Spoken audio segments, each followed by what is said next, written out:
Welcome to the Nights of Lucky podcast, where I sit here for an hour and talk about stuff nobody cares about.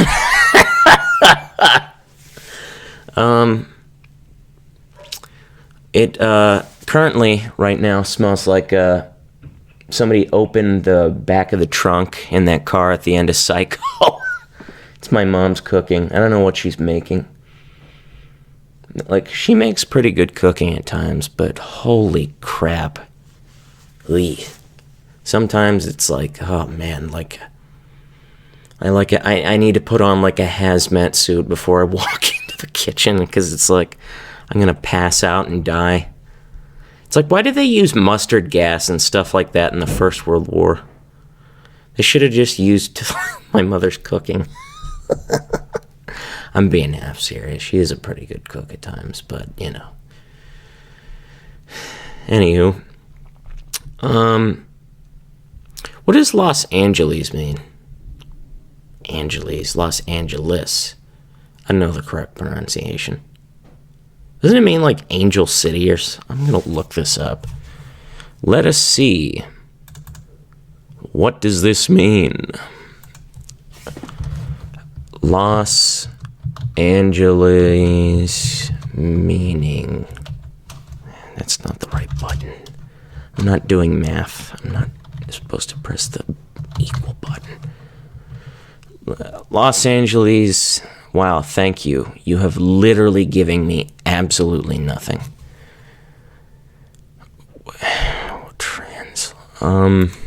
Let's see, translation.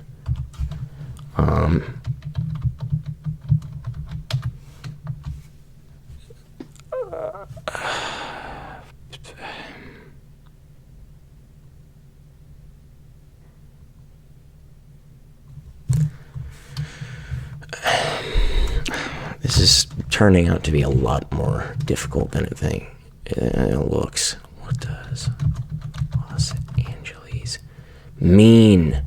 Please. The Angels. Okay, I was like, Angels something.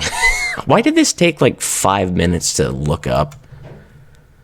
It's like, I have the power of the internet, yet nothing works.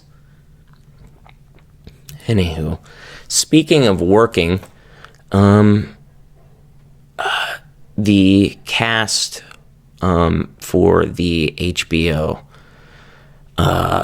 adaptation of The Last of Us is kind of underway. They've cast Ellie and Joel, and I want to talk about this. So, we're going to talk about, like, entertainment, nerd stuff. By the way, the Kansas City Chiefs lost the Super Bowl. They were crushed into the ground. And I'm sad because I'm from Kansas, so we're all miserable. Congrats for Tom Brady getting his 7th Super Bowl ring, though. I really don't care because I'm not a sports guy. I casually like watching baseball and football like every once in a while. Like every once in a while I'll look up like at the end of the week or so. I'll look up like highlights of what's been going on and stuff. Because, you know, I'm bored. But I'm not a big sports guy. But let's get back to the cast of this. So this is a series that is underway by HBO. It's coming from the director of the Chernobyl miniseries, which came out in 2019, which, if you have not seen it, it's absolutely incredible. It's some of the best television ever crafted. It's amazing. It's a masterpiece. So, so they're also working with Neil Druckmann, who is one of the creators behind this. And, yeah, they have recently cast Bella Ramsey, who was Lyanna Mormont, if I remember correctly, in Game of Thrones. And the man, the myth, the legend, the Mandalorian, Pedro Pascal as Joel. So, holy crap. That's pretty good. Like, it's funny because they both played characters in Game of Thrones. He played, you know, I don't want your commercial. I'm not looking for a commercial here, people. But yeah, there really isn't a release date apparently, but it'll probably come sometime in the next year or two, I would assume. You know, they're kind of just casting now, but you know, yeah, they played both famously, Lyanna Mormont and Prince Oberyn Martell, if I remember correctly. I haven't watched a whole lot of Game of Thrones, but that is really cool. They're both fantastic actors, you know. They're really, really, really good. So honestly, I'm very excited for this because I could totally see Pedro Pascal playing Joel. You know, like growing a beard, you know, getting some makeup on the guy, maybe put a little gray in his hair to show age. So yeah, I think the casting is very, very good. Personally, I would have wanted to see Hugh Jackman play Joel. And I wanted to see, let's see if I can figure out her name, but she played one of the girls in Booksmart, which was a fantastic film. If you haven't seen it, it's incredible. Caitlin Dever, she was absolutely incredible in that film. I would have honestly cast her as Ellie and Hugh Jackman as Joel, but overall I'm excited about this casting. I'm a huge Last of Us guy. I love that game. It's my favorite game ever made. Favorite game of all time. I replay it like every year or so. It just gets better with age. So from what I've heard, they're kind of adapting that. So I'm interested in that, honestly. I'm very excited by this. I think it's got some good talent in there. Good director, good cast. I'm excited to see, you know, who else is going to join. Like, there's so many great characters in The Last of Us. So I'm interested to see the rest of the cast. Because, you know, there's other characters like Tess, Bill, there's so many great characters in that game. So I'm very, very excited. But, yeah, that's pretty cool. So, moving on to other stuff. Godzilla versus Kong released its newest trailer. And I'm not going to lie, it looked pretty cool. I am a huge Godzilla and Kong fan. I'm more of a King Kong guy. Like, I grew up on Peter Jackson's King Kong. That film was incredible. That's one of the best films ever made, in my opinion. It's so, so good. It's lovingly crafted. The action is fantastic. It's got a great cast. Acting is fantastic. Especially the motion capture is fantastic by Andy Serkis. And, you know, it's just so good. The effects are some of the best ever brought to film. It's like 16 years old, 15 or 16 years old. I think it came out in 2005. And it still has some of the best CGI I've ever seen. It's one of those films that has special effects that really does just hold up very, very, very well. But the trailer came out, and apparently it's like the fourth biggest trailer ever released. Up there with like Infinity War, Endgame, other stuff like that. So it's pretty incredible, honestly. You know, I loved the MonsterVerse. I thought Godzilla 2014 was fantastic. It was a great reboot. A lot of people were a bit upset because, to be fair, they kind of marketed the film in one way, then it later turned out not to be like that, kind of. And one of the big criticisms was they didn't show enough Godzilla, which I understand that they didn't, but I liked Gareth Edwards sort of slow burn, this methodical, slow-paced, intense, almost horror-like, film. I thought it was fantastic. The effects were great. Godzilla's redesign is incredible. Like, it's perfect design. Godzilla's roar is so cool. It's one of the best up there, next to the original, the 54 one. So it's just fantastic overall. Like, some of the cinematography in it is absolutely intense. It's so good. Like, one of the things, it's been said before, full credit to said it, Gareth Edwards really knows how to handle scale. And he does, He really proved that in Godzilla 2014 and later in Rogue One, which I think Godzilla 2014 probably was kind of like, Disney was like, this guy can handle scale very well. So, like, why don't we hire this guy? And they hired him, and he made a great film. Rogue One was genuinely fantastic. Hold on. I gotta turn on the heater. I'm absolutely freezing right now. It's so cold.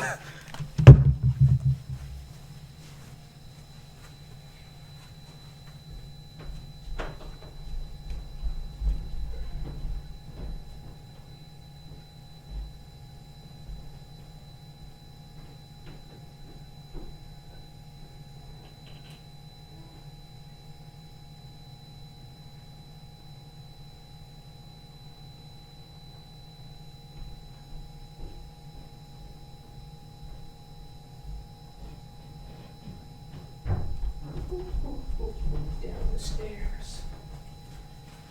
Be quiet, fridge. I silence you.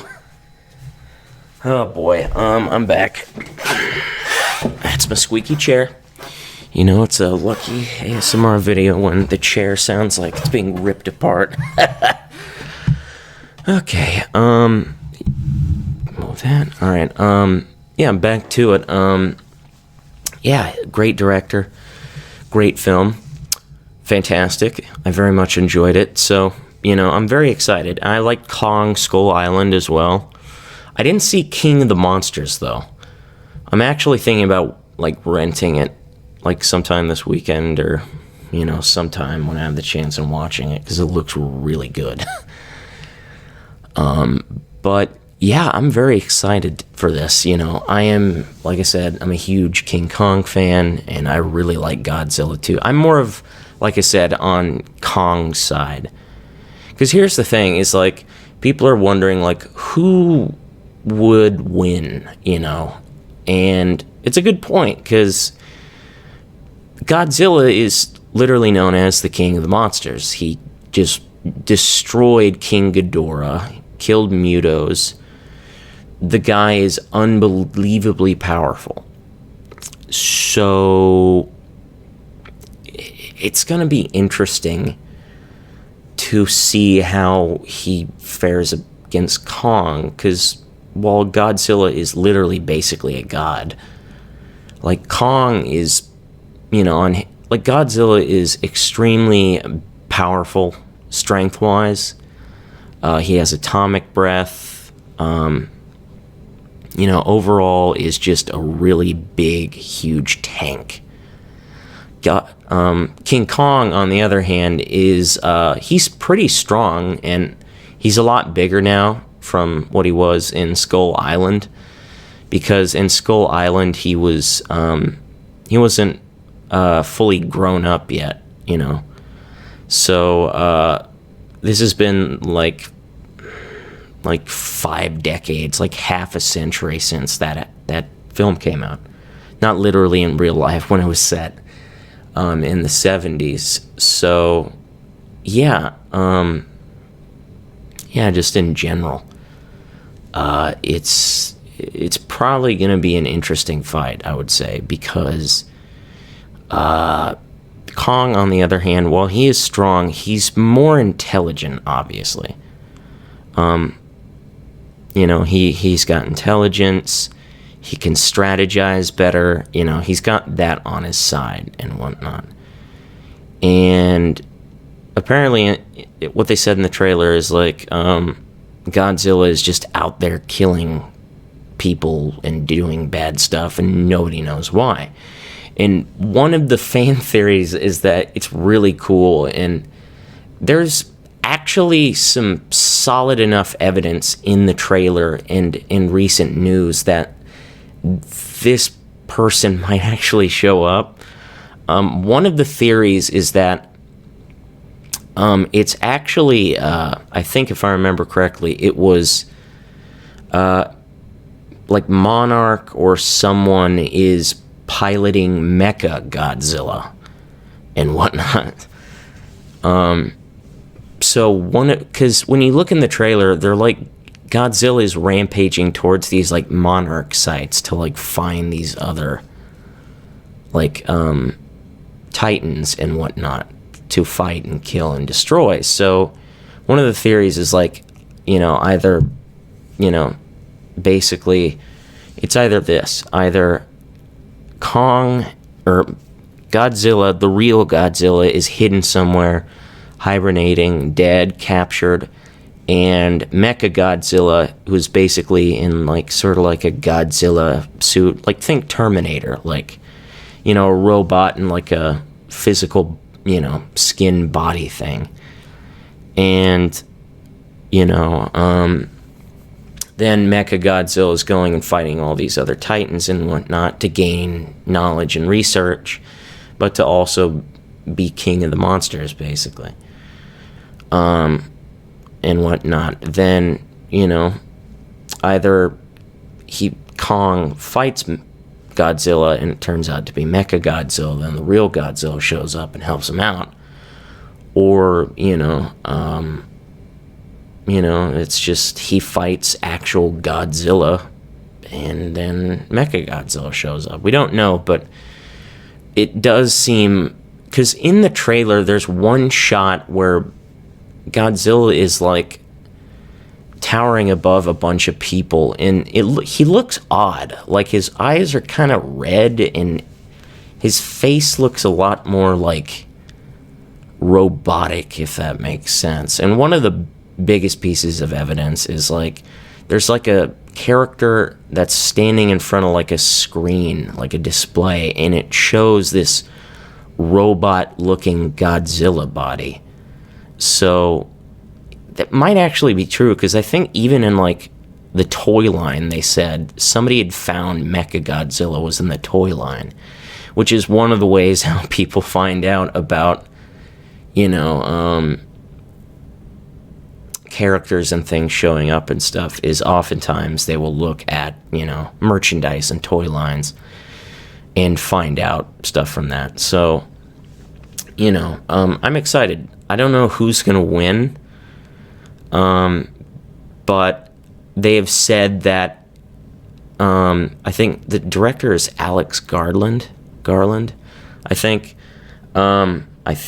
but they've said that it's not going to be a tie. There is going to be 100% a definitive victor in this film. So either Kong wins or Godzilla wins. We don't totally know, though, specifically. But for sure, one of them is going to win. So I'm excited for this. I think it looks like a really good film. It looks awesome. I want to see... I would almost put this reference at like a 99% chance of happening. I want to see King Kong grab a tree and shove a tree into Godzilla's mouth. Like the 60s Kong versus Godzilla film. I need to see that happen. I need to see it. And I almost want to see Godzilla do that stupid drop kick he does in one of those films. I want to see two of those references. They're so dumb and goofy, but like I wouldn't even care. I just want to see it so badly. It's so cool. But moving on from Kong, versus Godzilla, or Godzilla versus Kong, I don't know. So Spider-Man 3 rumors, some more stuff and stuffs. It's not really a rumor, but it's basically Tom Holland had come out and said that regarding the rumors of Tobey Maguire and Andrew Garfield, supposedly joining the cast of, Spider-Man 3, he basically said, like, oh, nope, not in it at all. I've never heard of it unless they're keeping this. It's total crap. Like, we all know, like, it's not his fault, but it's pretty clear he's obviously, like, contractually obliged, to, keep shut, keep quiet about all of it. So it's pretty obvious and whatnot, which I don't blame him. It's, you have to follow the rules. But it's pretty obvious he's full of crap.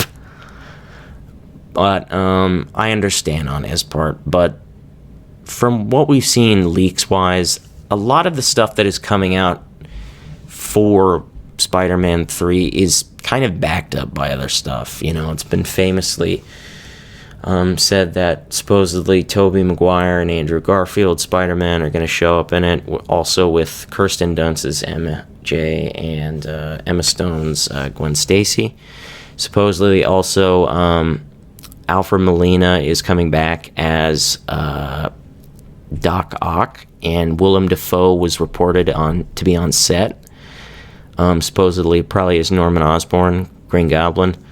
And Jamie Foxx is reportedly coming back to reprise his role as Electro as well.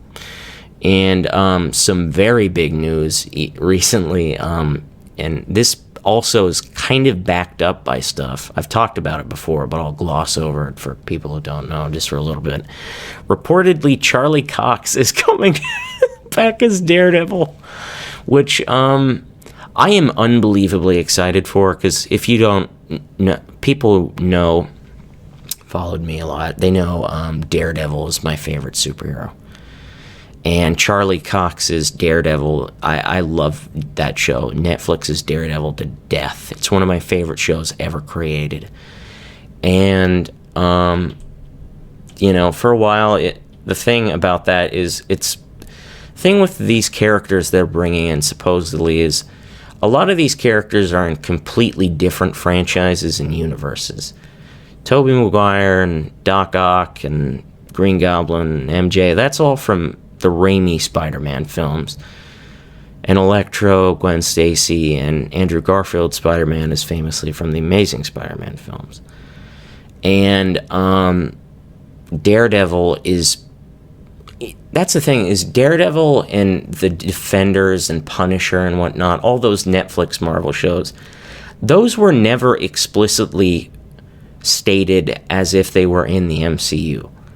They originally, like halfway through, they made references, and it was pretty clear that it was loosely tied into that. But somewhere along the line, they just didn't do anything with it. They never explicitly stated it. And Kevin Feige and the rest of Marvel kind of pushed it to the side. But in recent years, since those shows have ended, people have been begging for them to bring them back and actually fully admit and canonize them. And, it makes sense that, and recently, Kevin Feige has said that, regarding, like, Daredevil and Spider-Man 3, he said, like, we'll see. And bringing in the Defenders and all those Netflix characters are like, it's on the board, like it's totally possible. And when he was speaking about She-Hulk in the Disney's investor call about, the new She-Hulk show, he was like, like something along the lines of, being a superpowered or a lawyer who's also a superhero, from episode to episode, you never know who might show up. And obviously, if you famously know Marvel Comics, the most famous lawyer besides Jennifer Walter She-Hulk is Matt Murdock, the Daredevil, the man without fear. So in Spider-Man 3, he's going to need a lawyer legally. Like, he's going to need some people to back him up, because he's going to have to fight a bunch of supervillains, and basically the whole world is going to be chasing him. So that alone, he'll need help there. But also legally, if he wants to be proven to be innocent, he's going to need some help. And Daredevil is literally the perfect character to bring in because, he's a famous lawyer. He's the most famous lawyer in Marvel Comics, but also he's famously Daredevil. He's worked alongside Spider-Man many, many times. They're both based in New York and whatnot, and they've teamed up many times, so it would make total sense. And, this would be the perfect time to bring in Charlie Cox back as him. Because if you didn't know, Charlie Cox and a lot of the Netflix characters, the people they hired, have become the definitive representations of those characters, Charlie Cox is to Daredevil what, Robert Downey Jr. is to Iron Man, what Hugh Jackman is to Wolverine, he is Daredevil, I actually have an action figure right on my desk of Charlie Cox's Daredevil. So, but yeah, so supposedly Tom Holland denies that. It's pretty clear he is lying, and it's totally fine. But we kind of have the knowledge that, yeah, a lot of this stuff is turning out to be true. So, but yeah, that's exciting. So, yeah, moving on to Falcon and the Winter Soldier, the Super Bowl trailer they dropped during the Super Bowl is very interesting. If you look through it, it's really, really good, honestly. I'm very, very excited for this show. Famously, Winter Soldier, if you know me, he's one of my favorite, MCU characters and comic book characters. I love him. He's amazing. I actually just got the Funko Pop of him from Falcon and the Winter Soldier. So, breaking down the show, it appears that, first and foremost, Sam and Bucky are not on the best page. Because Sam and Bucky, they don't hate each other necessarily, even though they both said, I hate you. They both said that multiple times, but, it's like they don't hate each other. They're just like, ugh, I have to work with this guy again. So it's like, famously, they're not on the best terms, basically. And it's hilarious because they're having a group therapy session in the trailer. And everybody's just making jokes. It's hilarious. And it's like, she was like, how old are you? And somebody in the comments was like, are you serious right now? 107 years old. Because that's the thing is, Bucky, he is literally the only character that really is from Steve's previous life. Bucky is from a bygone era and whatnot in the MCU. He was born in the early 1900s. He fought in the Second World War. Then obviously he fell from the train. Spoiler alert, the film is literally, I'm not even kidding, almost a decade old now, which is a great film, by the way. I'll have to rewatch it again sometime because it's one of the most underrated films in the MCU. But then he got captured by the commies, the Russians, and was brainwashed into the Winter Soldier and became the Winter Soldier. So he is literally the only guy who personally knows Steve. Way back. He is literally the only guy remaining who knows Steve from his previous life, back before everything went down and whatnot. So he has extended knowledge of who Steve really is. And I imagine if, Falcon is going to try and be the next Captain America, which we'll get into that in a bit, Bucky is kind of going to have to be like, okay, this is what you need to uphold by. This is how Steve was. So, and Bucky at this point, he's not really in a great spot. Bucky, now finally the Winter Soldier programming is out of his head, but he's still messed up from all of that. He killed countless people and whatnot over the years as a Hydra assassin against his will. He was brainwashed and tortured. Like, he just doesn't want to do any of this. That's one of the best parts about his character, is like, he has this really great dichotomy with Steve. It's like Steve he's always wanting to get up and fight for the little guy. He's always willing to fight no matter what, and to help people because he wants to. He wants to do good. He wants to help other people and whatnot.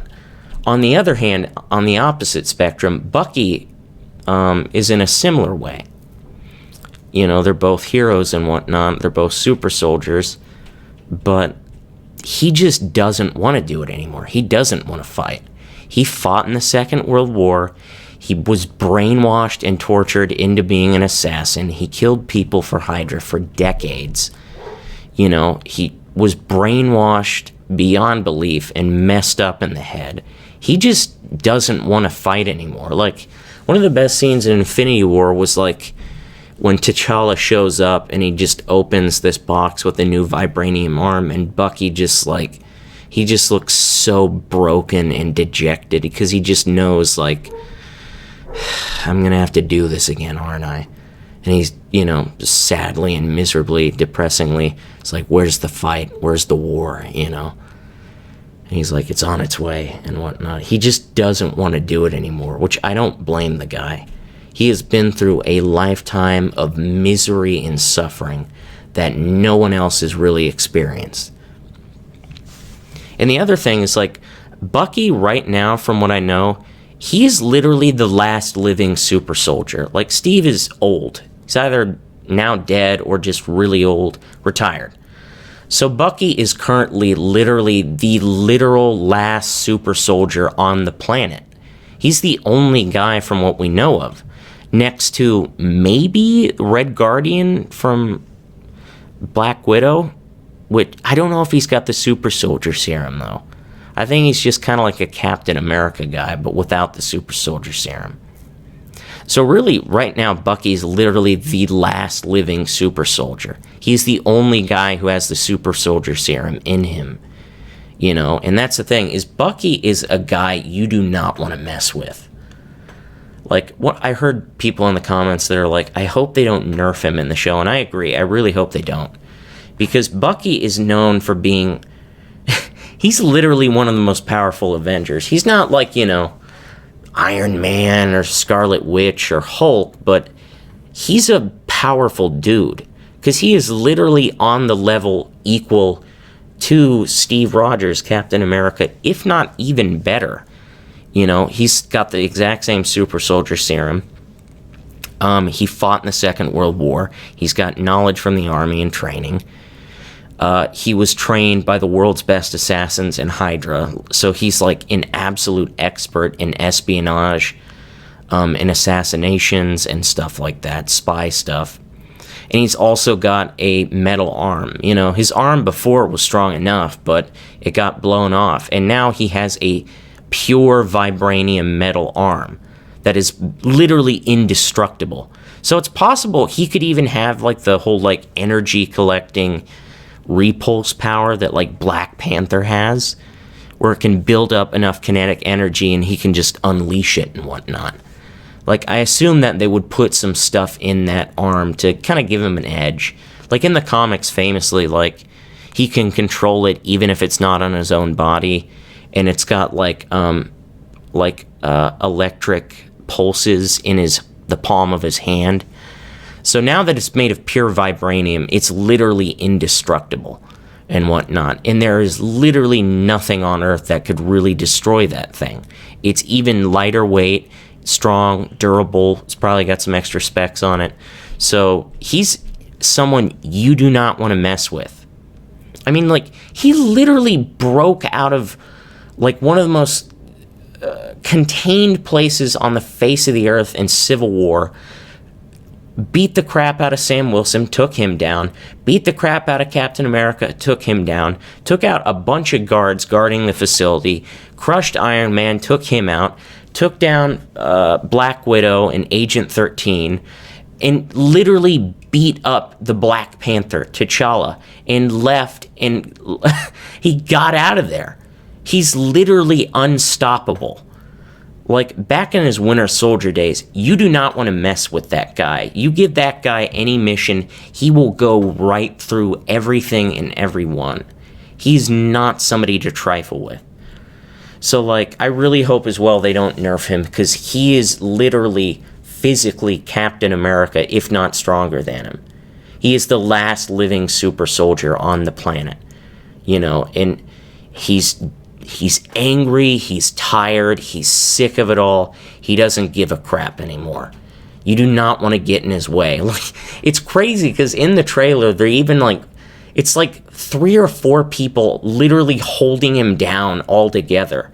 Like, one person has both of his arms. I think maybe there was even a person holding him by his neck.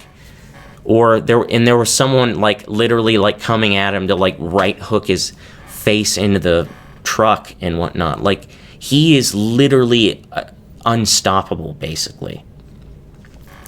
So, but in the trailer, we see more of Zemo and whatnot saying, like, you know, my work is not done, superheroes shouldn't be allowed to exist. And we see what looks to be him standing at, like, a monument to Sokovia and whatnot. And we see his iconic purple mask from the comics. I don't know how he's going to get it, though.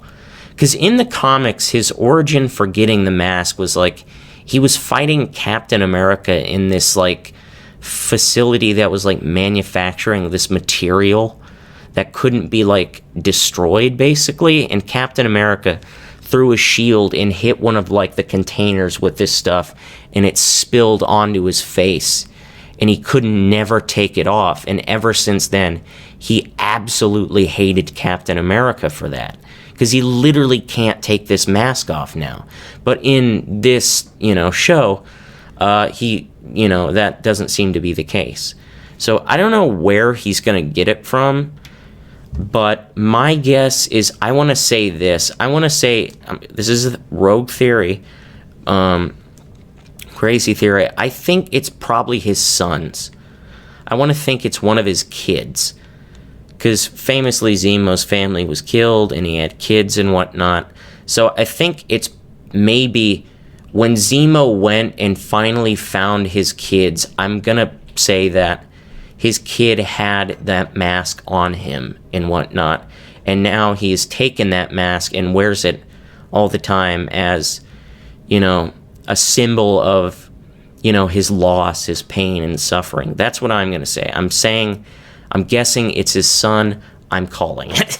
I'm guessing it's his son's mask. So he seems to be continuing to make sure superheroes don't exist. And that's the thing, is Zemo is a guy you don't want to mess with, because he was literally the only villain in the MCU who defeated the entire Avengers without superpowers or Infinity Stones. He literally just, like, with doing some basic espionage and getting some, you know, data and whatnot, he literally destroyed the Avengers. That's one of the reasons why they lost in Infinity War, was they weren't all together, because Zemo fractured all of them and whatnot. So they were all uncoordinated and unplanned. But even though he is that high level as a supervillain, he's not invincible.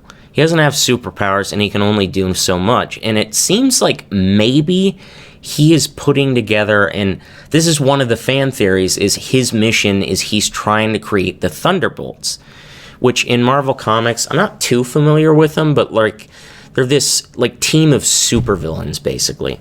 So one of the things is he thinks, people think that he's trying to make the Thunderbolts, which would kind of make sense, because he can't really do all of this on his own. He can do stuff, but, like, he's not, you know, God. So that's going to be interesting, honestly. There's another group of people. There's this other supervillain type group that are Captain America villains. I can't remember their names, but the name of their group, but the flag something, I'll look it up. They're like flag crushers, flag destroyers. They're like a group of, I think they're called Flag Smashers. Yeah, that's it. Flag Smashers. They're basically a group of like supervillains and whatnot in Marvel Comics that are basically like, they're basically Captain America villains and whatnot. And very interesting. Apparently, Flag Smashers are also reading off some stuff. They're villains for other characters like Moon Knight, Deadpool, and Punisher. So maybe they could tie in Moon Knight to this a bit. That would be interesting, I think. Because, it's been announced that a Moon Knight series is popping up soon. Oscar Isaac is going to play Mark Spector, aka Moon Knight. So that should be interesting. So maybe they could tie some of that. Also, now that they have the rights to like almost all of the rights to the, Netflix characters, which include Punisher, and now they have Deadpool, which is also a film that's in development, Deadpool 3. So they could tie a bunch of stuff to this. Especially now with, I don't want to get into this because I kind of want to do like a reaction series to the show. That's my phone. Basically, what it seems like is there's a lot of multiverse stuff coming up, and it's going to be interesting. So I don't know what to do. I don't know what to say about that, but I think I'll save that for like a reaction series to that if you'll still want me to do it. I might need some advice because I don't know how to make any of that stuff. So if anybody could help me out there, I'd greatly appreciate it. If you're like a reactor to stuff like this, I would appreciate any advice you have. Let me adjust my chair.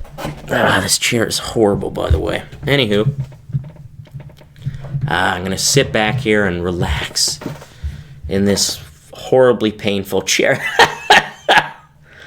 But yeah, that's gonna be interesting. Also, hold on, just hold my mic here. So another thing that's interesting is that it seems like the U.S. agent is appearing. He's going to be played by Wyatt Russell, who is the son of Kurt Russell, R.J. McCready from the Thing. He played Ego in the MCU as well, so it's pretty interesting and fitting. He's going to be playing John Walker, the U.S. agent, who is basically like a veteran and whatnot, who sort of took up the role of Captain America. But it seems like they're kind of positioning him as a villain, because that's the thing. You have to take into account that even though Captain America handed over the shield to Sam Wilson to be Captain America, that is still technically the government's property. And the government doesn't exactly want another Captain America, because famously in Civil War, he was like, I know what you're trying to do here.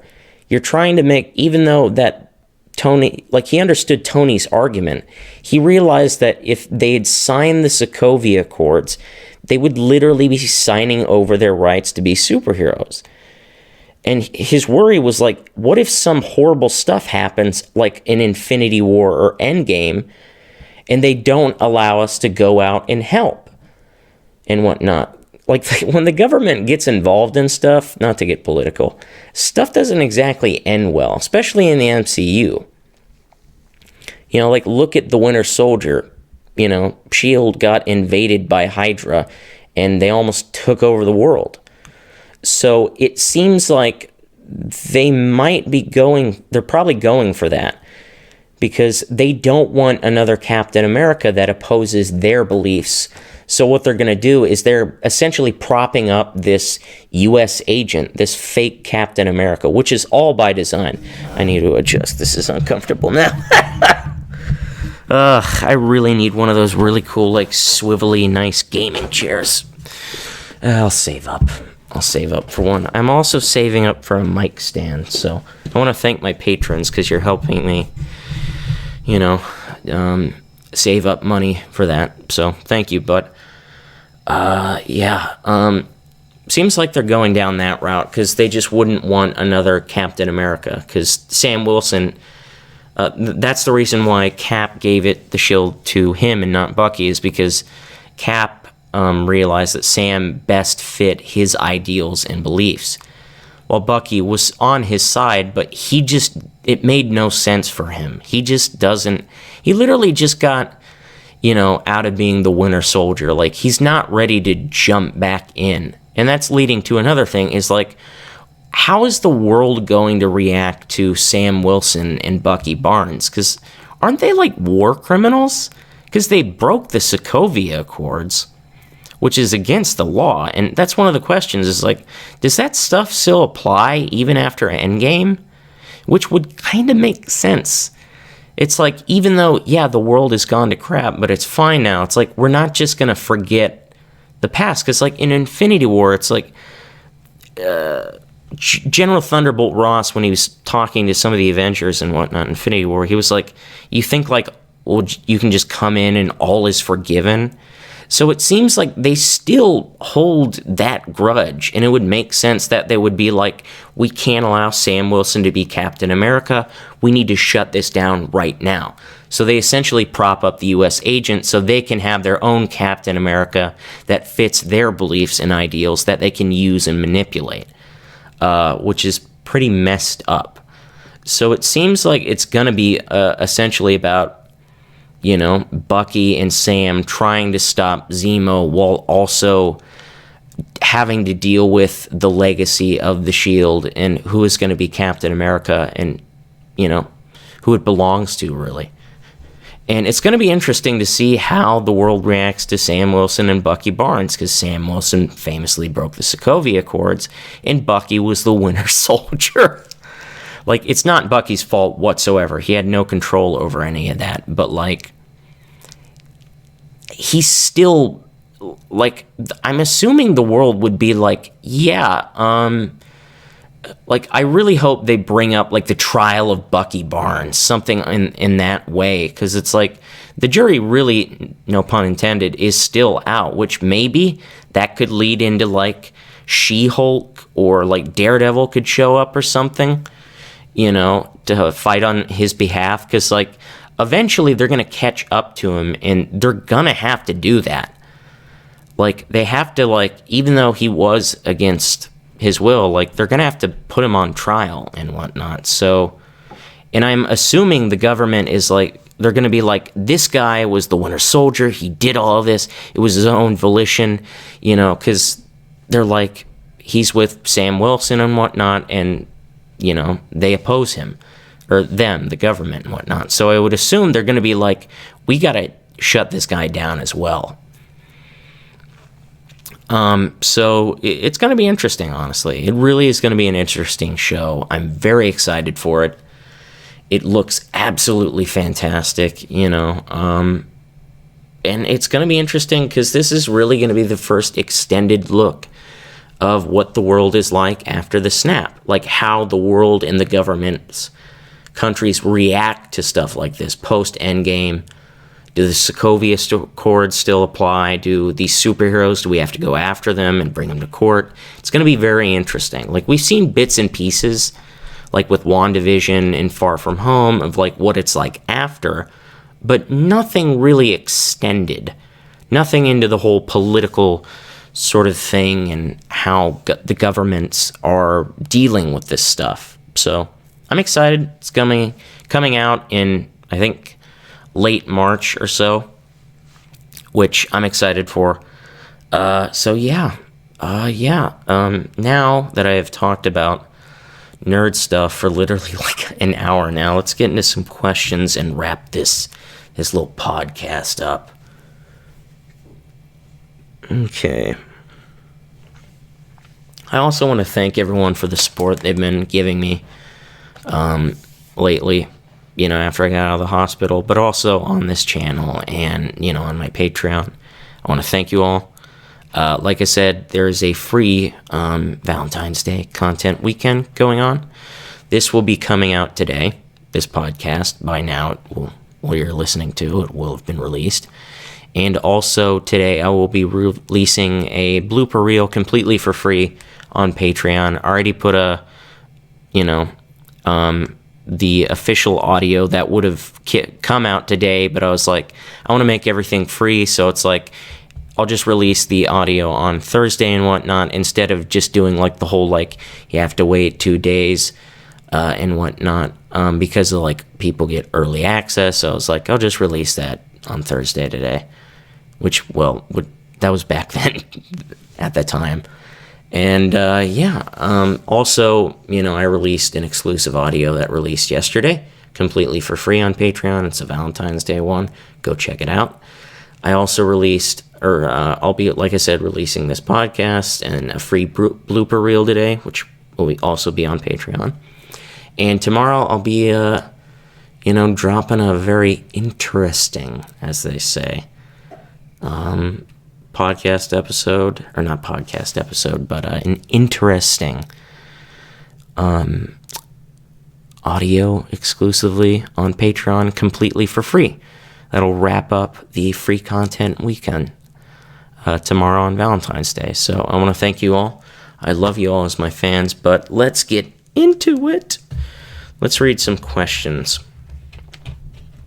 But yeah, I want to thank you all for the great support you've given for this podcast. A lot of you have been enjoying it.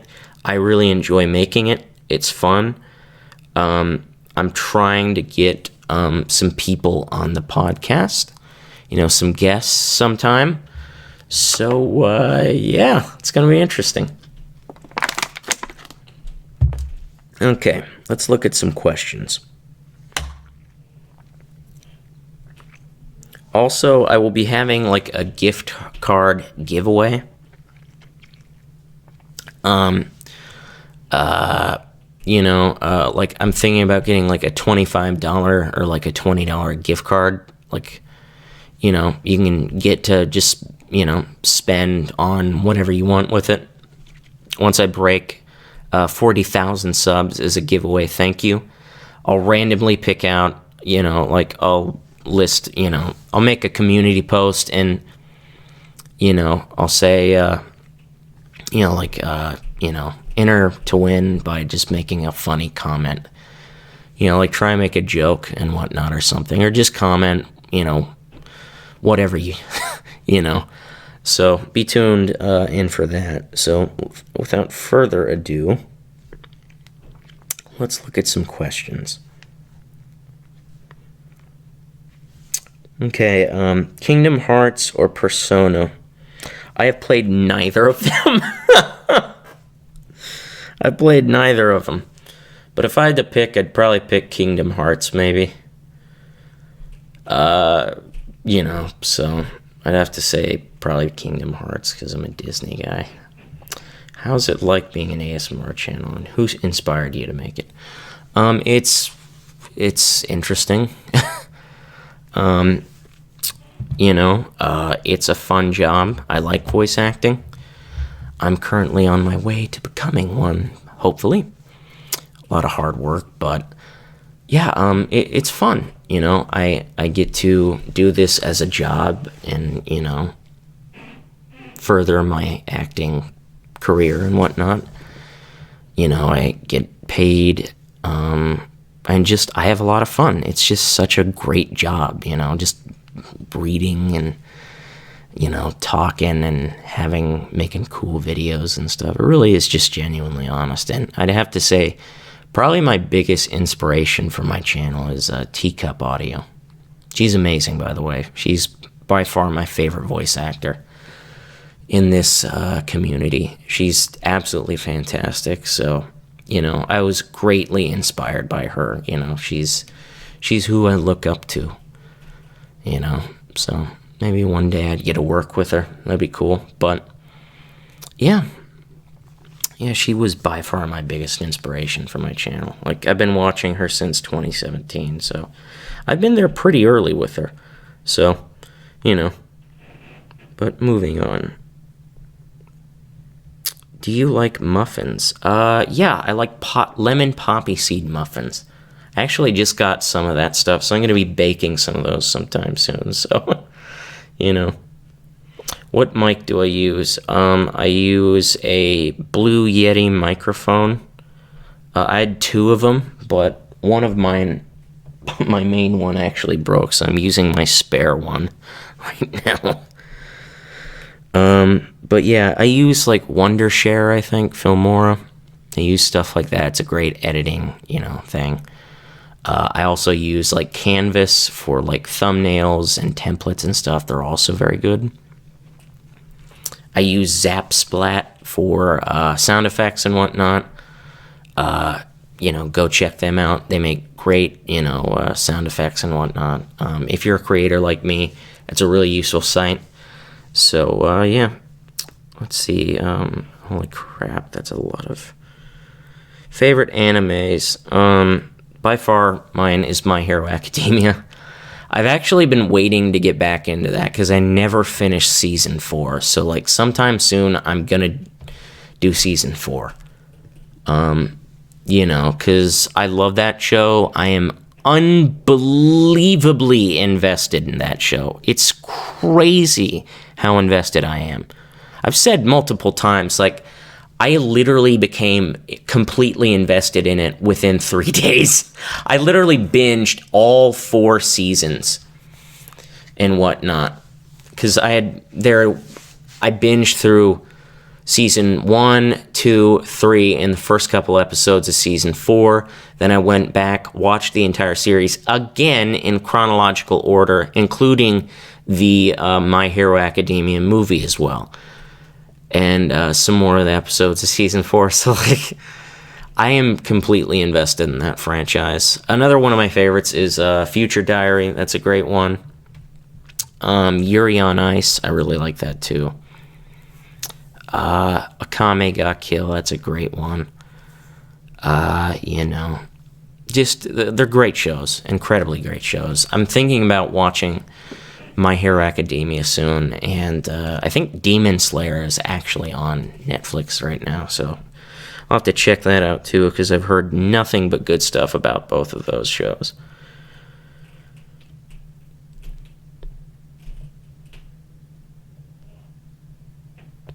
How do you get the ideas for voice acting scripts? I don't actually make scripts.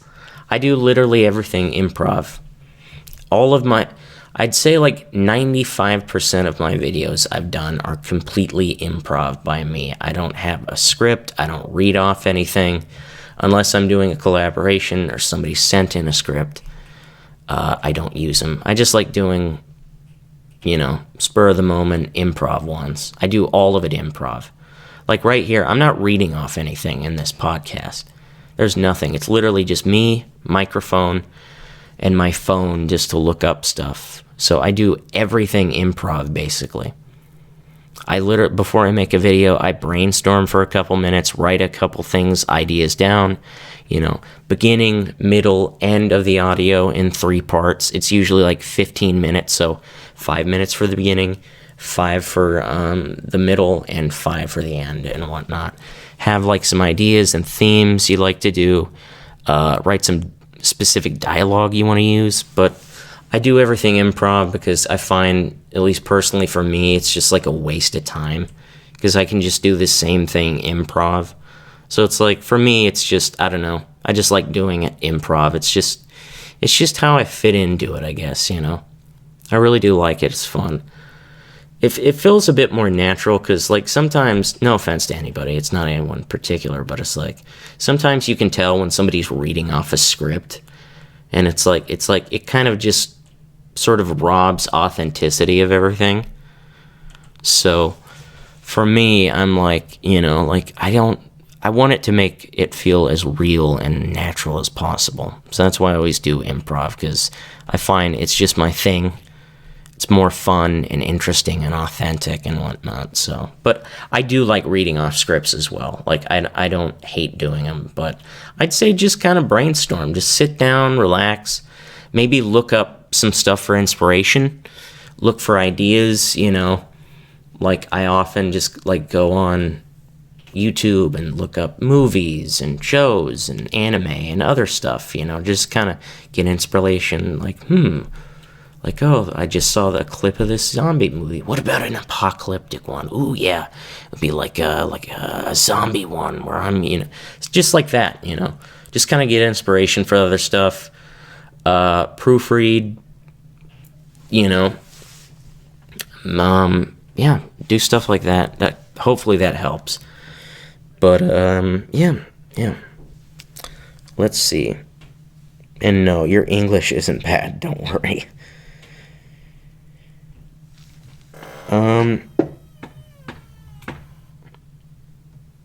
Could you please do an ASMR for cancer patients? Yeah, actually, I totally can. I totally can. Man. Yeah, I totally can. I'd love to. I actually just recorded a chronic pain one too, so yeah, I'll totally do that, 100%. Like, I don't know if I've ever told this story, but a long time ago when I originally started out,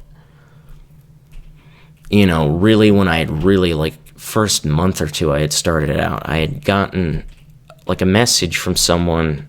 I don't think I've ever told this, but someone had messaged me like, hey, I want to thank you for, making these videos and doing it, because they had said, I had a really good friend that had recently passed away from cancer, sadly. God rest their soul, rest in peace. I hope they're doing okay and in heaven, now that they're probably resting easier. It's just, cancer is a hell of a thing, man. It sucks, My great aunt, she had breast cancer and whatnot, and, she had to go through all that stuff, and miraculously she pulled through, but, yeah, I can totally make an audio, but they had said, their friend had passed away from cancer and whatnot, and I was like, wow, I'm sorry, and they had thanked me, because it was they had said, in their last moments, they had watched some of my videos, and that helped put them at ease and helped them pass easier. And I was like, oh my God. I literally, I had said, wow, I'm sorry for your loss, and, I'm glad I could help. And I'm not kidding, I, just turned my phone off and just sat down for, 20 minutes and just cried. Because it was just so sad. But, that honestly was I would say, the defining moment, the turning point of my channel. Because when I started out, I just did this because I was bored and wanted to do it for fun. But then, when I heard people's reactions hey, you're helping out people and whatnot, with that story and many others, I have anxiety, I have chronic pain, I'm not doing well, stuff's going on in my life, and you're helping me. That's when I was like, wow, I have some reach, I have impact. So that's when I was like, I want to do this not just because I want to do it for fun, but, to help people. So, yeah, I can totally make that. I will put it on the list. It will be, the next audio or the audio after that. I'll totally record that when I can. Yeah. So, to the person that, said that, if you or a loved one is suffering from cancer, I want to say, just stay strong, keep fighting, don't give up, and, God bless you. Hope you get better. Hope everything's all right. So, take care. Let's see, what else? Favorite meal when I'm sick?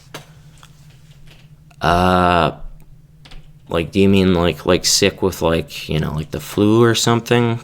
I'd say probably chicken noodle soup. I think scientists have said that chicken noodle soup is a very good thing to eat because it helps. I don't know what, but chicken noodle soup somehow is really beneficial for your body. I'd have to say that. If it's you're sick with the flu or a cold or something, I'd say chicken noodle soup. Now, if you just mean sick with other stuff, if it's, I can't eat when I have my pancreatitis flaring up, I can't eat or drink anything for days. So, I don't know if I've told this to anyone, but the longest I've ever gone without eating or drinking anything by mouth, and I'm not exaggerating. I wish I was. I wish I was joking, but I literally went 2 weeks without eating or drinking anything by mouth because I was really, really sick. Because it's a long story, but basically people with pancreatitis and whatnot, their pancreas flares up, and basically when you eat or drink anything or take anything by mouth, it causes your pancreas to flare up and causes extreme pain. So you can't eat or drink anything for days. And I just got out of the hospital for another flare-up a couple weeks ago, which, I want to thank you all for, getting me through that. I really, I can't thank you enough. Like, you really helped me get through it. So from the bottom of my heart, thank you. But yeah, when I was really, really sick, when I originally got diagnosed with chronic pancreatitis, I had probably the worst flare-up I ever had. And I was in the ICU. I was sick. I was dying. Because I had dozens of gallstones and blockages in my body, which pancreatitis pain is known for being one of the worst pains known to man. That alone is bad enough, but paired with blockages and whatnot, dozens of them, that pain is also one of the worst. So both of them, it's just at the same time, it's just please, just make this stop.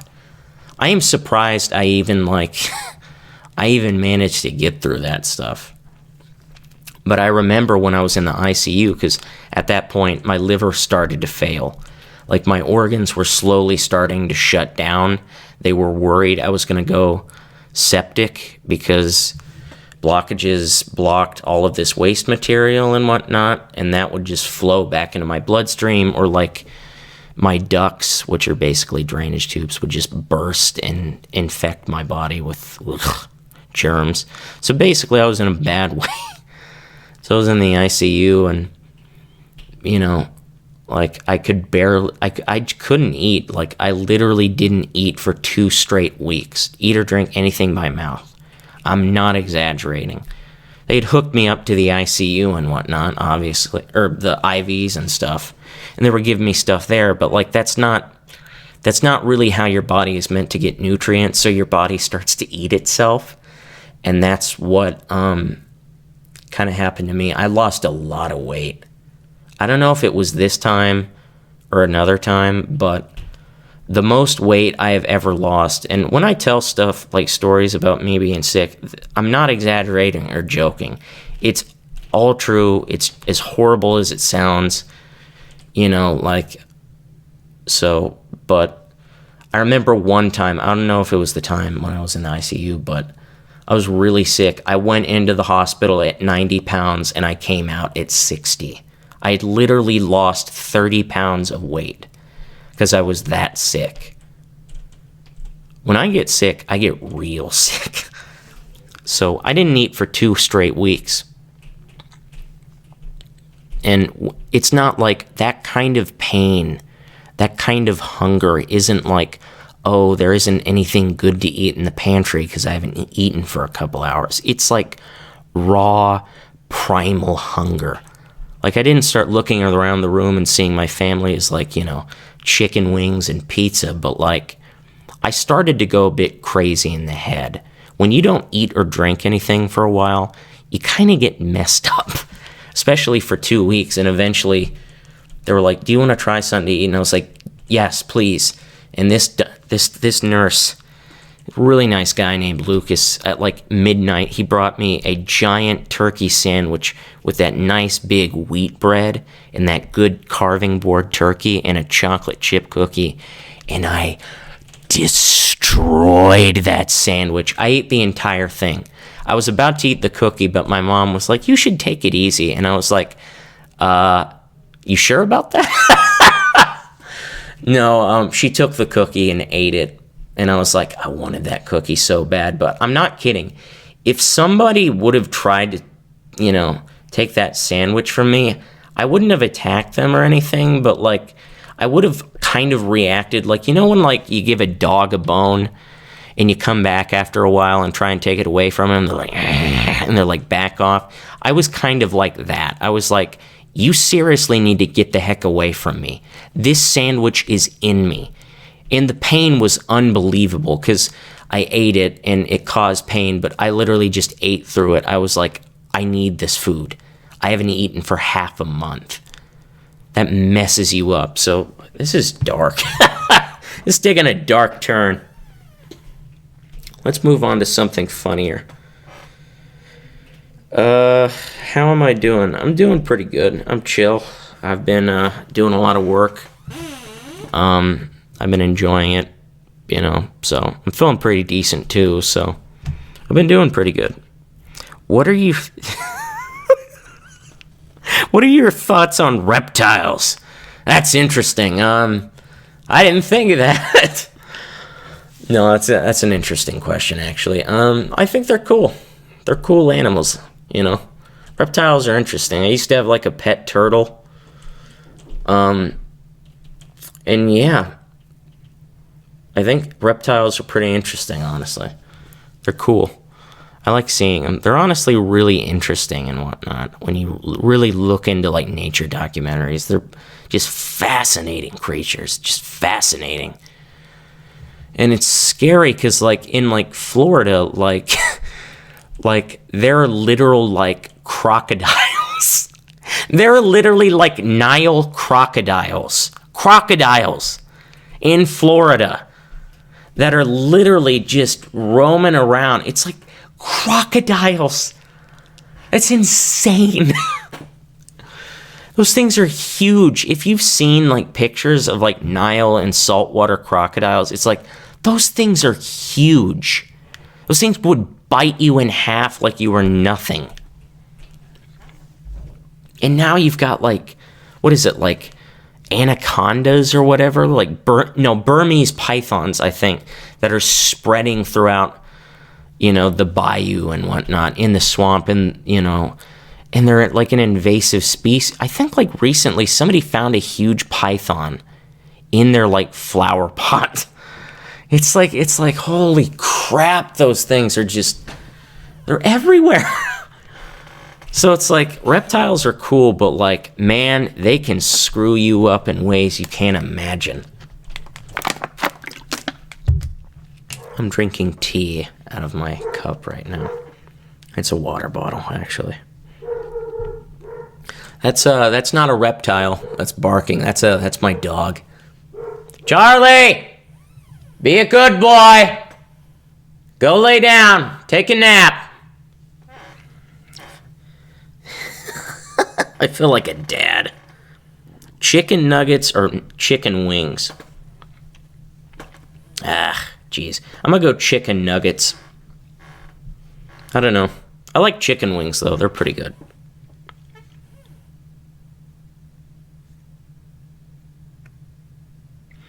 If you would have gotten an offer for a better job, would you leave YouTube and take the job, or keep doing YouTube and leave the offer?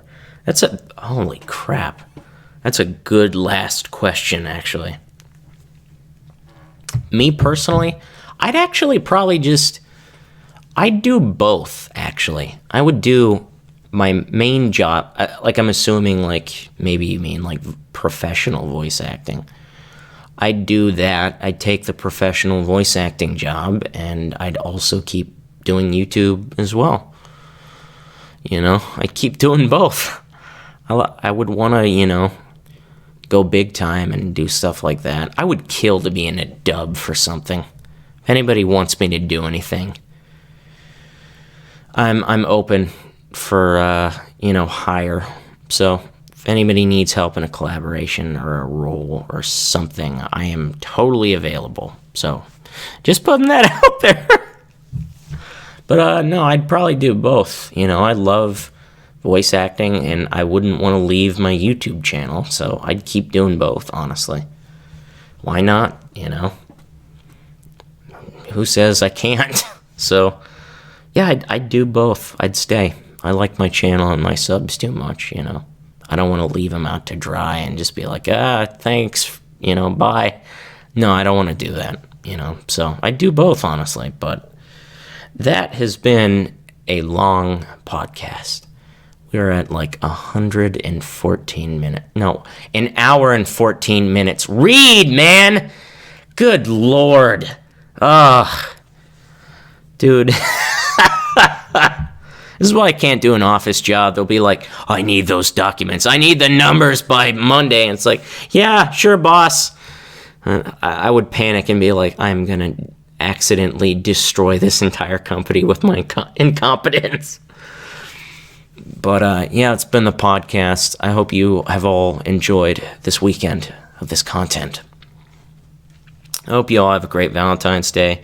I'll be back on Tuesday, back to the normal schedule. And yeah, so I want to thank you all. Thank you for your support. Thank you for listening. And have a nice day. Stay lucky. Peace.